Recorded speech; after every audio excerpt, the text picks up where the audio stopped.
कभी न कभी आपके दिमाग में ये विचार तो आया ही होगा कि ये जो ब्रह्मांड है ना, वो ब्रह्मांड किस चीज का बना है।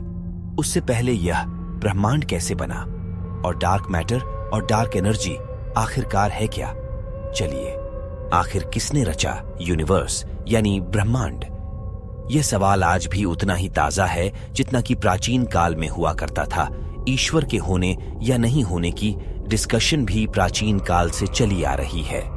एथिस्ट यानी अनिश्वरवादी मानते आए हैं कि यह ब्रह्मांड स्वयं विकसित होता है, लेकिन गॉडली यानी ईश्वरवादी तो इसे ईश्वर की रचना मानते हैं।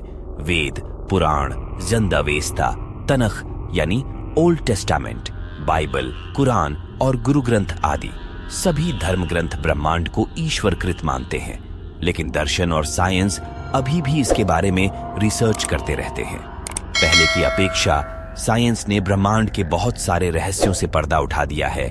देखना है कि आगे क्या होता है। स्टीफन हॉकिंग कुछ दिनों पूर्व वर्ल्ड के अग्रणी फिजिसिस्ट यानी भौतिक विज्ञानी स्टीफन हॉकिंग ने निष्कर्ष निकाला था कि ईश्वर ने यह ब्रह्मांड नहीं रचा है, बल्कि वास्तव में यह भौतिक विज्ञान के अपरिहार्य एक हिंदी शब्द है जिसका अर्थ होता है जिसे रोका न जा सके। हॉकिंग ने अपनी लेटेस्ट किताब द ग्रैंड डिजाइन में कहा कि चूंकि ग्रेविटी जैसे कानून है, ब्रह्मांड कुछ नहीं से खुद को सृजित कर सकता है और करेगा स्पॉन्टेनियस जनरेशन। इसका मतलब यह है कि स्वतःस्फूर्त सृजन के चलते ही कुछ नहीं के बजाय कुछ है। ब्रह्मांड का वजूद है, हमारा वजूद है। ए हिस्ट्री ऑफ टाइम से दुनिया को चौंकाने वाले भौतिक विज्ञानी ने अपनी इस नई किताब में सर आइजक न्यूटन की इस आइडिया को रिजेक्टेड कर दिया कि ब्रह्मांड स्वतःस्फूर्त ढंग से बनना शुरू नहीं कर सकता, बल्कि ईश्वर ने उसे गति दी है। डेली टेलीग्राफ की एक रिपोर्ट के अनुसार हॉकिंग ने कहा कि ब्लू टच पेपर को रोशन करने और ब्रह्मांड के आगाज के लिए ईश्वर का आह्वान करना जरूरी नहीं है। उल्लेखनीय है कि सन 1968 की अपनी किताब ए हिस्ट्री ऑफ टाइम में हॉकिंग ने ब्रह्मांड के सृजन में ईश्वर की भूमिका खारिज नहीं की थी। ब्रह्मांड की उम्र 2002 में हुए एक रिसर्च अनुसार हबल स्पेस टेलीस्कोप ने हमारी गैलेक्सी के प्राचीनतम तारों का पता लगाया है, जिसके आधार पर ब्रह्मांड की उम्र 13 से 14 अरब वर्ष के बीच आंकी गई है। साइंटिस्ट ने गैलेक्सी के अत्यंत छोटे और बुझते तारों को 7000 प्रकाश वर्ष दूर क्षय होते तारों के एक झुंड में खोजा। इन बुझते तारों के मौजूदा टेम्परेचर के आधार पर साइंटिस्ट ने हिसाब लगाया कि मैक्सिमम 13 अरब वर्ष पहले इनका जन्म हुआ होगा। पहले ब्रह्मांड की उम्र 15 अरब वर्ष मानी जा रही थी। इस तरह फर्स्ट यूनिवर्स की उम्र का आधार तारों के ठंडे होने की रफ्तार को बनाया गया है। इससे पहले ब्रह्मांड के फैलने की दर को इसकी उम्र मापने का आधार बनाया गया था, जिसके आधार पर 15 अरब वर्ष माना जाता रहा है। इस ताजा खोज के महत्व को स्पष्ट करते हुए स्पेस टेलीस्कोप साइंस इंस्टीट्यूट के ब्रूस मैर्गो ने कहा कि यह बिल्कुल वैसा ही है कि आपको अपनी उम्र मालूम है, लेकिन इस बारे में आपके पास कोई सबूत नहीं है। कैसे हुई ब्रह्मांड की उत्पत्ति? धर्म तो सीधे सीधे ईश्वर को रचयिता मानकर छुटकारा पा लेता है, जैसे कि तनख, बाइबल और कुरान के अनुसार इसे 6 दिन में ईश्वर ने रचा और 7वें दिन उसने आराम किया, बस। लेकिन इस संबंध में वेद और विज्ञान की धारणाएं डिफरेंट है। लगभग 14 अरब साल पहले यूनिवर्स नहीं था, सिर्फ डार्कनेस था। चारों तरफ डार्कनेस। अचानक एक बिंदु की उत्पत्ति हुई, फिर वह बिंदु मचलने लगा, फिर उसके अंदर भयानक परिवर्तन आने लगे। इस बिंदु के अंदर ही होने लगे विस्फोट। तब अंदर मौजूद प्रोटॉन्स की आपसी टक्कर से अपार ऊर्जा पैदा हुई। विस्फोट बदला महाविस्फोट में। इन महाविस्फोटों से ब्रह्मांड का निर्माण होता रहा। आज भी ब्रह्मांड में महाविस्फोट होते रहते हैं। इस तरह ब्रह्मांड लगातार फैल रहा है। बस यही बिग बैंग थ्योरी है जो कुछ हद तक सही भी हो सकती है। अब प्रश्न यह है कि क्या सच में ही ऐसा हुआ? क्या ऊर्जा से आकाश, हवा, पानी, ग्रह, तारे, पृथ्वी और इंसान बने? कैसे तय हुई दिशाएं? कहां से आया समय? कैसे बना पदार्थ? किसने बनाया इसे? किसने किया महाविस्फोट? सच क्या है, ये कोई नहीं जानता। यदि कोई जानने का प्रयास नहीं करता तो उसके लिए धर्म के रेडीमेड उत्तर ही सही है, उसी मेढक की तरह जिसकी कहानी हम बचपन से सुनते आए हैं। वेद कहते हैं कि ईश्वर ने ब्रह्मांड नहीं रचा, ईश्वर के होने से ब्रह्मांड रचाता गया। उसकी उपस्थिति ही इतनी जबरदस्त थी कि सब कुछ होता गया। आत्मा उस ईश्वर का ही प्रतिबिंब यानी रिफ्लेक्शन है। वेदों अनुसार यह ब्रह्मांड पंचकोशों वाला है, जहां सभी आत्माएं किसी न किसी कोश में निवास करती है। ये पंचकोश है जड़, प्राण, मन, विज्ञान और आनंद। यहां पर वेद और पुराणों दोनों के ही सिद्धांत प्रस्तुत है। अरबों साल पहले ब्रह्मांड नहीं था, सिर्फ अंधकार था। शिव पुराण मानता है कि नाद मतलब साउंड, और जिसमें से रोशनी चमक चमक रही थी वह बिंदु यानी पॉइंट के मिलन से ब्रह्मांड की उत्पत्ति हुई। नाद अर्थात ध्वनि और बिंदु अर्थात प्रकाश। इसे अनाहत या अनहद, जो किसी आहत या टकराहट से पैदा नहीं, की ध्वनि कहते हैं, जो आज भी कंटिन्यूअस जारी है। इसी साउंड को ब्रह्मांड में ओम के रूप में व्यक्त किया है। हमारा यूनिवर्स साइंस के लिए डार्क मैटर से अधिक महत्वपूर्ण कोई वर्तमान समस्या नहीं है। डार्क मैटर ऐसे पार्टिकल्स से बना होता है जो लाइट को अब्सॉर्ब्ड नहीं करते हैं, इसलिए विद्युत चुंबकी यानी इलेक्ट्रोमैग्नेटिक फील्ड रेडिएशन का ओवरव्यू करके उनका पता नहीं लगाया जा सकता है। डार्क मैटर वह सब्सटेंस है जिसे सीधे नहीं देखा जा सकता है।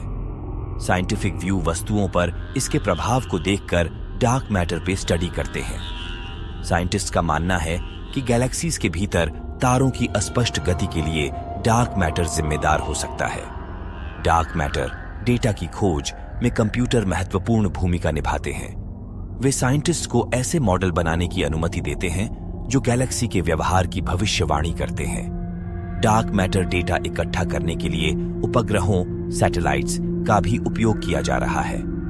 सन 1997 में एक हबल स्पेस टेलीस्कोप इमेज से पता चला कि दूर के आकाशगंगा समूह से लाइट इमेज के अग्रभूमि में एक अन्य समूह द्वारा मुड़ा हुआ था। प्रकाश के मुड़ने के तरीके के आधार पर वैज्ञानिकों ने द्रव्यमान यानी मैस का अनुमान लगाया। फोरग्राउंड क्लस्टर यानी अग्रभूमि क्लस्टर का क्लस्टर में विजिबल पदार्थ से 250 गुना अधिक होना। वैज्ञानिकों का मानना है कि क्लस्टर में डार्क मैटर अनएक्सप्लेन्ड मैस का कारण बनता है। डार्क मैटर और डार्क एनर्जी दो मिस्टीरियो और इमेजिनरी प्रकृति के विषय हैं, जो ब्रह्मांड की संरचना और विस्तार को समझने में महत्वपूर्ण भूमिका निभाते हैं। इनके वास्तविक देखे जाने के लिए वर्तमान खगोल शास्त्रीय यानी एस्ट्रोनॉमिकल विधियों और टेक्निक्स से इन्हें सीधे ओवरव्यू नहीं किया जा सकता है। हालांकि इनके अस्तित्व का प्रमाण दिखाया जा सकता है उनके द्वारा एग्जिस्टिंग क्रिएटिव वस्तुओं पर उनके ग्रेविटी प्रभावों के आधार पर। डार्क मैटर एक अदृश्य इनविजिबल और आइडेंटिफिकेशन नहीं किया गया पदार्थ को संदर्भित करता है, जो इलेक्ट्रोमैग्नेटिक विकिरण के साथ संवाद डायलॉग नहीं करता है और इसलिए उपलब्ध दृश्यमान रोशनी के आधार पर पकड़ा नहीं जा सकता। हालांकि इसका अस्तित्व दिखाया गया है उसके गुरुत्वाकर्षण प्रभावों के आधार पर जो दृश्यमान पदार्थ पर पड़ते हैं।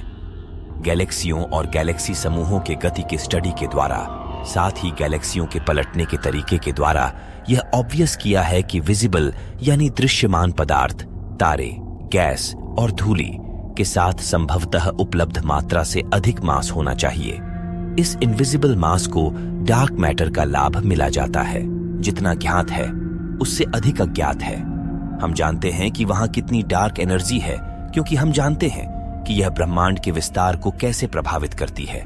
इसके अलावा यह एक पूर्ण रहस्य है, लेकिन यह एक महत्वपूर्ण रहस्य है। यह पता चला है कि ब्रह्मांड का लगभग 68% हिस्सा डार्क एनर्जी है। डार्क मैटर लगभग 27% बनता है।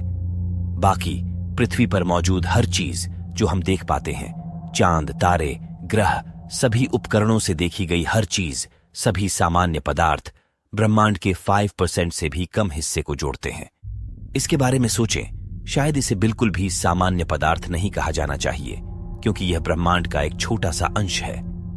डार्क एनर्जी के लिए एक व्याख्या यह है कि यह स्पेस की संपत्ति है। अल्बर्ट आइंस्टीन पहले व्यक्ति थे जिन्होंने यह महसूस किया कि खाली जगह कुछ नहीं होती। अंतरिक्ष में अद्भुत गुण है। आइंस्टीन ने जो पहली संपत्ति खोजी वह यह है कि अधिक स्थान का अस्तित्व में आना संभव है। फिर आइंस्टीन के ग्रेविटी सिद्धांत का एक संस्करण वह संस्करण जिसमें ब्रह्मांड संबंधी स्थिरांक शामिल है दूसरी भविष्यवाणी करता है। खाली स्थान की अपनी ऊर्जा हो सकती है। क्योंकि यह ऊर्जा स्वयं अंतरिक्ष का गुण है, इसलिए अंतरिक्ष के विस्तार के साथ यह कम नहीं होगी। जैसे जैसे अधिक स्थान अस्तित्व में आएगा, अंतरिक्ष की यह ऊर्जा अधिक दिखाई देगी। परिणाम स्वरूप ऊर्जा का यह रूप ब्रह्मांड को तेजी से विस्तारित करने का कारण बनेगा। दुर्भाग्य से कोई भी यह नहीं समझ पाता है कि ब्रह्मांड संबंधी स्थिरांक क्यों होना चाहिए, और यह तो बिल्कुल भी नहीं कि ब्रह्मांड में देखे गए त्वरण का कारण बनने के लिए इसका बिल्कुल सही मूल्य क्यों होगा। अंतरिक्ष कैसे ऊर्जा प्राप्त करता है, इसकी एक और व्याख्या पदार्थ के क्वांटम सिद्धांत से आती है। इस सिद्धांत में खाली स्थान वास्तव में अस्थायी आभासी कणों से भरा होता है जो लगातार बनते हैं और फिर गायब हो जाते हैं। लेकिन जब भौतिकविदों ने यह गणना करने की कोशिश की कि यह खाली स्थान को कितनी ऊर्जा देगा, तो उत्तर गलत निकला, काफी हद तक गलत। संख्या 10 गुना बड़ी निकली। वह 1 है जिसके बाद 120 शून्य है। इतना खराब उत्तर पाना कठिन है, तो रहस्य जारी है। डार्क एनर्जी के लिए एक और व्याख्या यह है कि यह एक नए प्रकार का गतिशील ऊर्जा द्रव या क्षेत्र है, कुछ ऐसा जो पूरे अंतरिक्ष को भरता है, लेकिन कुछ ऐसा जिसका ब्रह्मांड के विस्तार पर प्रभाव पदार्थ और सामान्य ऊर्जा के विपरीत होता है। कुछ सिद्धांतकारों ने यूनानी दार्शनिकों के 5वें तत्व के नाम पर इसे क्विंटेसेंस नाम दिया है। लेकिन यदि सर्वोत्कृष्टता ही उत्तर है, तो हम अभी भी नहीं जानते कि यह कैसा है, यह किसके साथ अंतःक्रिया करता है, या इसका अस्तित्व क्यों है। आखिरी संभावना यह है कि आइंस्टाइन का गुरुत्वाकर्षण का सिद्धांत सही नहीं है। यह न केवल ब्रह्मांड के विस्तार को प्रभावित करेगा, बल्कि यह आकाशगंगाओं और आकाशगंगाओं के समूहों में सामान्य पदार्थ के व्यवहार के तरीके को भी प्रभावित करेगा।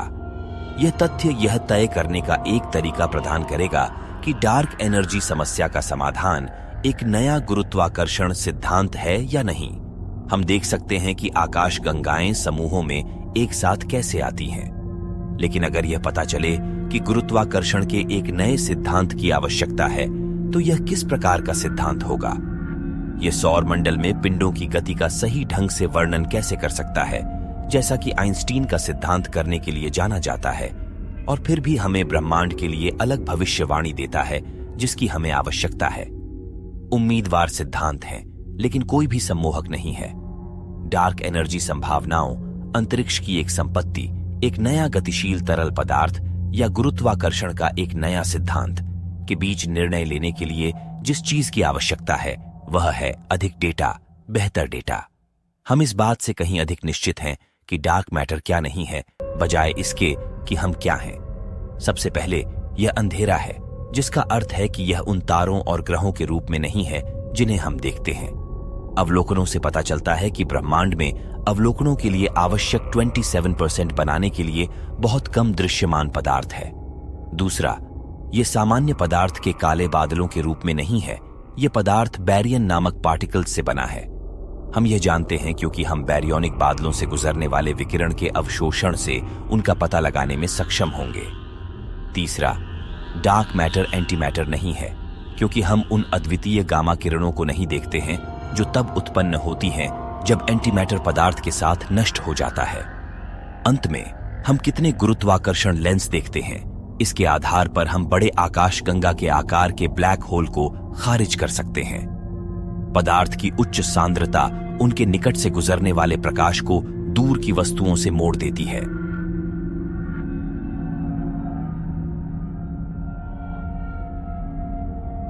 Thank you for watching.